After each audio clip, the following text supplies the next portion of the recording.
Olá, hoje estou em um Fiat 500. Neste vídeo, vou mostrar como acessar o menu de assistência. No início, olhe para a tela de exibição, vá até Veículo, entre em Configurações e acesse Segurança e Assistência à Condução. Agora, neste menu, você pode gerenciar o controle de frenagem autônoma e de emergência, o sistema de alerta de saída de faixa, conhecido como Lane Sense, e outros recursos importantes.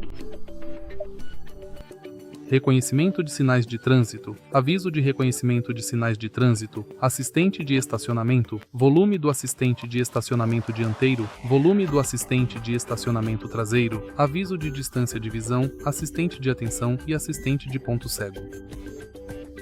Se você achou este vídeo útil, por favor, curta, comente e se inscreva no canal.